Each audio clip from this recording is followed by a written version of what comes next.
Hi friends, welcome to my kitchen. இன்றைக்கி கோதுமை மாவு வச்சு ஒரு மோதகம் எப்படி பண்ணுறதுன்னு பார்க்கலாம். ரொம்ப டேஸ்ட்டாக இருக்கும். பண்ணுறதும் ஈஸி தான். இது சப்பாத்தி மாவு பிசைகிற மாதிரி கொஞ்சோண்டு உப்பு போட்டு தண்ணி ஊற்றி பிசைஞ்சு வச்சுக்கலாம். நம்மளுக்கு தேவையான அளவு மாவு எடுத்துக்கலாம். இப்போ இது கூட தேங்காய் துருவினது, அதுக்கு பூர்ணம் எவ்வளோ வேணுமோ அது எடுத்துருங்க. இப்போ நான் அரை மூடி துருவி பார்க்குறேன்.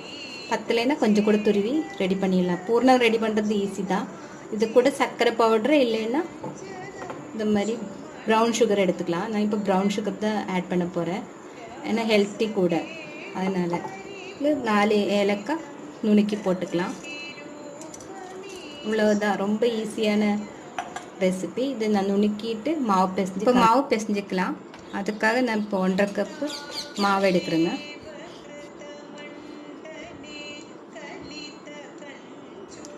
இதில் 1/4 டீஸ்பூன் அளவுக்கு உப்பு ஆட் பண்ணிக்கோங்க. இப்போ நல்லா பெசரி விட்டுடலாம், உப்பு எல்லா இடத்துலையும் படுற மாதிரி. இப்போ தண்ணி ஊற்றிட்டு சப்பாத்தி மாவு பதத்துக்கு பிசைஞ்சிடலாம்.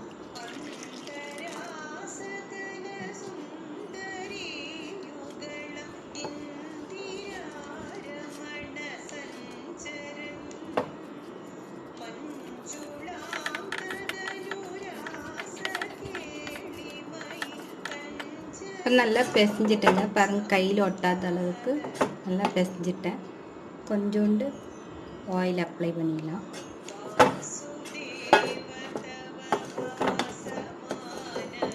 ஆயில் போட்டு பிசையும்போது கொஞ்சம் ஷைனிங் கொடுக்கும், அதுக்காக தான். 1 டீஸ்பூன் அளவுக்கு போதுங்க, நிறையெல்லாம் வேண்டாம்.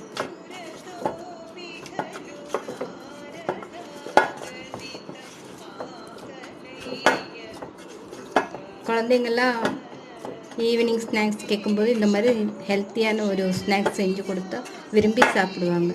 இன்னும் வேணும் கேட்டு சாப்பிடுவாங்க. அந்த அளவுக்கு டேஸ்ட்டாக இருக்கும் இது. இப்போ மாவு கொஞ்சம் மூடி வச்சுக்கலாம். நல்லா சாஃப்டாக இருக்கு பாருங்கள். இப்போ பூர்ணம் ரெடி பண்ணிடலாங்க. அதுக்கு நான் இங்கே ஒரு 1.5 மூடி தேங்காய் துருவி வச்சுருக்கிறேன். இதில் ஒரு இனிப்பு எவ்வளோ தேவையோ அதுக்கு தகுந்த மாதிரி சர்க்கரை இல்லைன்னா ப்ரௌன் சுகரை ஆட் பண்ணிக்கலாம். நான் இப்போ ஒரு 5 ஸ்பூன் ஆட் பண்ணுறேங்க.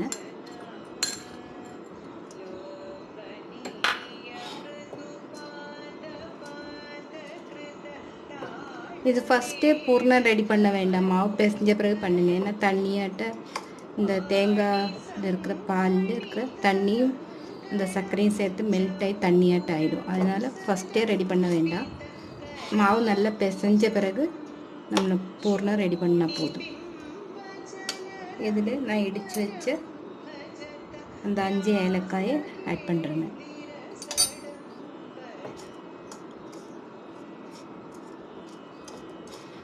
சர்க்கரை போட்டால் வெள்ளை கலரில் வரும், நல்லா இருக்கும் பார்க்குறதுக்கு. எங்கள் வீட்டில் செஞ்சால் ரொம்ப பிடிக்கும் பசங்களுக்கு, எங்கள் வீட்டில் அவருக்கு எல்லாம் ரொம்ப பிடிக்கும். அடிக்கடி செஞ்சு தர சொல்லுவாங்க. அந்த கோதுமை மாவு அந்த ஆவியில் வேகிற ஸ்மெல்லுக்கும் இந்த தேங்காயோட ஸ்மெல்லுக்கும் ரொம்ப நல்லாயிருக்கும்.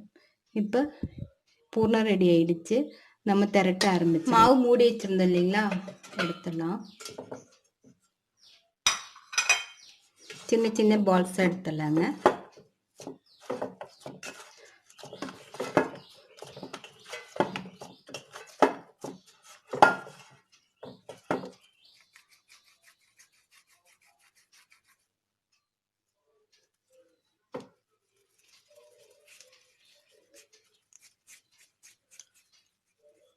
இந்த அளவுக்கு போதும்.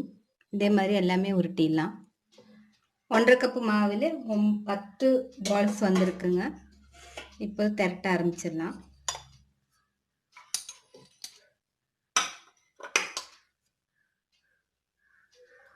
மாவு கொஞ்சம் டஸ்ட் பண்ணிடலாங்க.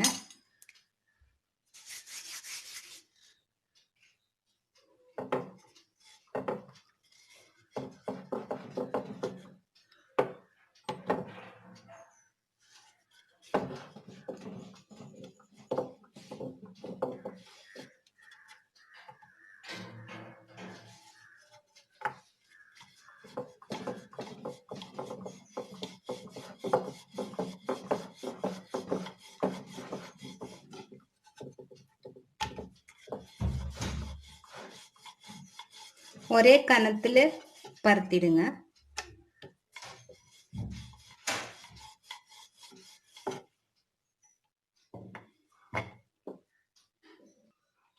இப்போ கட் பண்ணிடலாம். அப்படியே கூட வச்சிடலாம். இப்போ நான் கட் பண்ணுறேன்.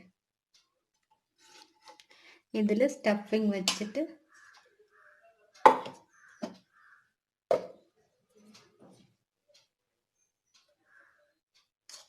இந்த மாதிரி ஸ்டஃபிங் எவ்வளோ தேவையோ வச்சுட்டு பூண்டு இருக்கு இல்லைங்களா, அதோட ஷேப்பில் கொண்டு வர வேண்டியது தான். நல்லா அழுத்தி விட்டுருங்க.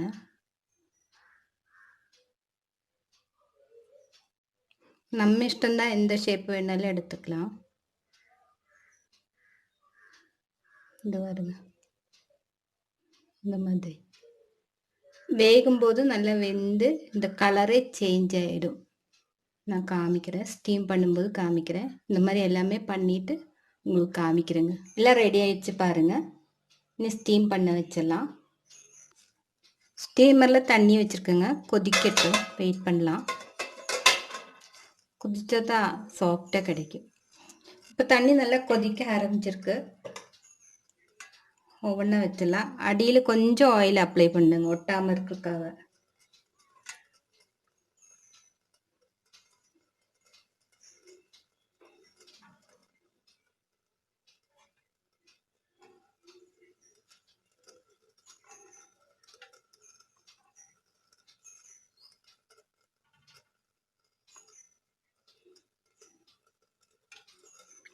கொஞ்சம் எடு,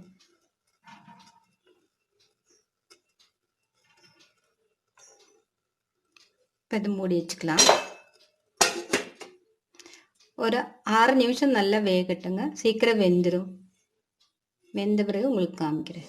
இப்போ 5 நிமிஷம் ஆயிடுச்சு, வெந்துச்சா பார்க்கலாங்க. பாருங்க, நல்லா வெந்திருக்கு. இது கொஞ்சம் ஆறட்டும், அடுப்பு ஆஃப் பண்ணிடலாம். ஆறுன பிறகு எடுத்துடலாம். ஏன்னா இப்போவே எடுத்தால் வந்துடும், ரொம்ப சூடாக இருக்குது. நம்ம வேறு ஏதாச்சும் வச்சு எடுத்தால் உடஞ்சிரும். அதான் சாஃப்டாக இருக்கு இல்லைங்களா.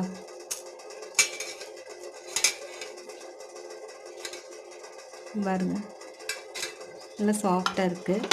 கொஞ்சம் ஆறட்டும், வெயிட் பண்ணலாம்.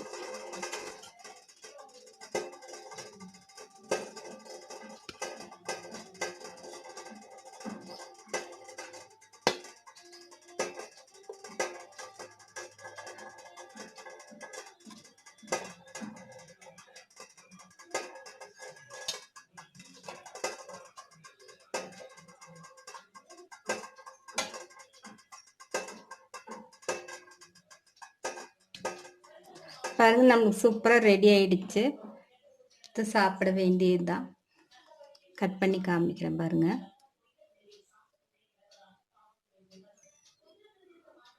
பாருங்க, நல்லா சாஃப்டாக இருக்குது. எல்லோரும் செஞ்சு பார்த்துட்டு உங்கள் கமெண்ட்ஸ் சொல்லுங்கள். நிறைய பேருக்கு இந்த ரெசிபி தெரியும், தெரியாதவங்களுக்காக நான் அப்லோட் பண்ணுறேன். இந்த வீடியோ பார்த்ததுக்கு ரொம்ப ரொம்ப தேங்க்ஸ்.